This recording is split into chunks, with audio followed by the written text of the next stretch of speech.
What's going on YouTube? Big Papa Jake back at you with another figure review. Came across a surprise as I was shopping the other day. I didn't realize that these main event, the old basic line, but now they're called main event, figures were out, and they have Series 148, Roddy Piper. So I'm going to open this bad boy for you. I had to get Rowdy. I can't pass up a figure of his. One of my top three favorite wrestlers, I would probably say, behind Macho Man and Flair. But yeah, so got to throw Arn Anderson in there. Sorry, Arn, didn't mean to disrespect you. So Arn's probably in my top four as well. But anyway, got Roddy Piper here, and I'm going to crack him open. I'm going to compare him to some of my other recent Rowdies, and just kind of talk about it. The new main event lines, I'm pretty excited that I don't usually get quote-unquote basics, but the main event have better movement, a lot more flexibility, pinless joints. I can see already that he's got pinless elbows, which is kind of cool. Look a lot cooler. But I had to pick this bad boy up, and I'll kind of go through why. Again, Roddy Piper, let's take a look. Main event packaging, which is kind of cool. They're starting to market them as main events instead of just the basic line. Roddy Piper, nice glamour shot up there. Right here, nice glamour shot on the back. Cross sell. We got Caden Carter, Carmella Hayes, John Cena, and that Cena is the one that has the see-through John Cena, which is kind of cool. Haven't seen that yet. I'd probably pick it up if I saw it. And then the Hulk Hogan with the Python Power t-shirt. I did see that. It was there right next to it. Didn't really speak to me that I needed it. And my real problem with the Hulk Hogan was it didn't have a headband. So as you can see, his huge forehead there, that's almost exactly what the figure looked like. I said he has a 5 head instead of a 4 head. But yeah, so I passed on that figure. I usually don't pass on a Hogan either, but it didn't really talk to me. But I was here for this bad boy. So let's crack it open and see how this thing looks. We just gonna need to be careful. And again, these are awesome if you're collecting to have a fig fed or anything like that. You kind of like to have as many as you can in different outfits, different times, eras. And this Roddy Piper is he's awesome. I keep calling him Rowdy Piper. I don't know why. I can't decide whether I want to call him Roddy or Roddy Piper or Rowdy. Let's just call him Roddy. Hot Rod, as the shirt has on there. He's got the classic Hot Rod shirt. He's got the blue tights, the classic brown boots there, blue knee pads. What really made me want to get this figure is because it's from an era that I don't think I have anything in. I know I don't have anything in my collection. I don't recall seeing, but it's the lighter long hair. And to me, and I'm not sure if this is actually where this came from, but this is from probably one of my favorite matches of Piper's. This is where I picture him in, I think it was Mania 8 against Bret Hart. But yeah, this kind of, from his return in the early 90s with the long hair, lighter hair, the back lot brawl with Goldust and his match with Bret the Hitman Hart. This is kind of what I picture him as. So I'm sure this is probably the era that they modeled him against. But yeah, as you can see, a lot more movement, articulation. The old basics, some of them just had straight arms, not even elbow joints or whatever. I got a Rey Mysterio that was so rigid. I'm like, why would you have a Rey Mysterio figure that can't do anything? Because he's one of the most dynamic guys. But I bought it because it was a WCW era Rey Mysterio. So, but yeah, as you can see, elbows pinless. I can't tell if the knees are pinless or not, but yeah, it's pretty cool figure.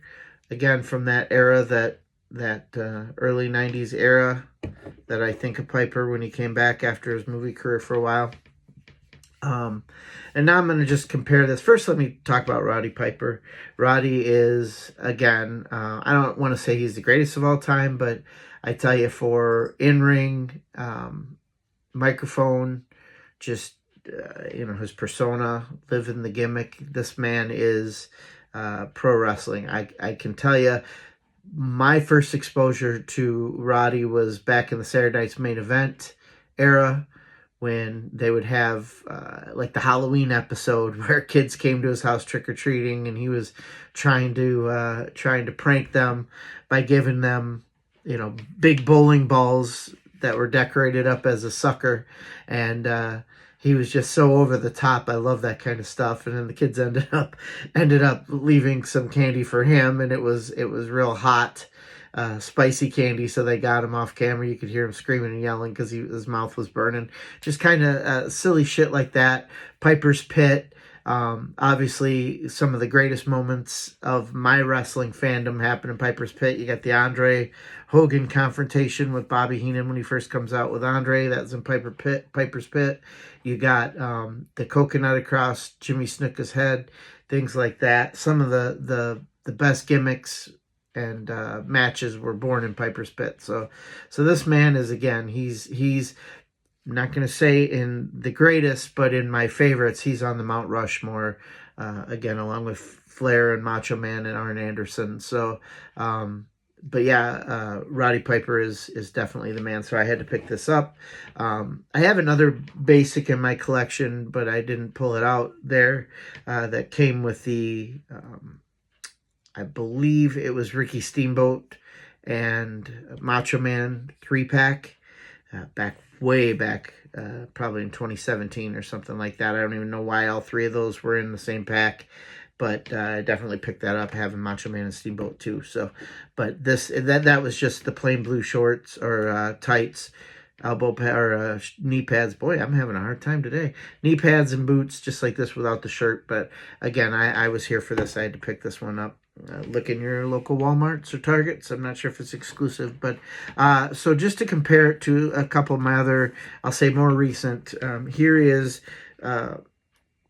Piper Elite, and this is from the Hall of Fame line, probably about a couple of years ago.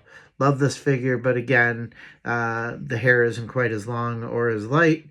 Comes with the Hot Rod t-shirt. Problem with this one was I hate this kilt. It's a rubber kilt, doesn't stay on, doesn't stay together. So, but yeah, awesome figure. Again, had to buy this. So if you compare that, honestly, I mean, the face scan, awesome face scan, head scan. Definitely know it's Roddy Piper. Not too expressive in the main event line, but there Piper's doing his screaming. So I'm told you can take the heads off of these too. So if you wanted to do a head swap, you certainly could, but no reason to do that. So that bad boy is on my 80s shelf, because that's how I picture Hot Rod back in the Saturday Night's Main Event era, which again was my real exposure to the WWF back as a kid. So then, if you leap forward a decade, you got the Ultimate, and this is the WCW era Piper. Love this figure. This may be my favorite figure of the year, but you take a look at that. It's got the Icon t-shirt. It's got the soft goods kilt. Got the leather jacket. This is Piper when he came to WCW as that grizzled old veteran, and kind of an authority figure as well. So if you compare that, there's definitely the eras of Piper. And again, I've gone back into the archives. I've watched his strap match with Greg the Hammer Valentine. I've watched some of the old stuff from the Territory days, but really, again, my exposure was just starting with the, obviously, Mania 1 and then the Saturday Night Main Event era of the golden era, so to speak. But yeah, Roddy Piper, definitely the man. Just thought I'd unbox this bad boy for you guys, show you, talk a little bit about where he fits in my fandom, and it's really high on the board. And I guess I'll just end by saying happy 4th of July, everybody. Thanks for watching, all three of you who watch. Hopefully like, subscribe, get the word out. If anyone likes just watching a little fat dude in his 50s talk about wrestling and wrestling figures, definitely turn them on to my YouTube channel, and I'll keep making them if I keep buying them and you guys keep watching them. So have a good 4th of July, and from the Hot Rod and Big Papa Jake, deuces oozes.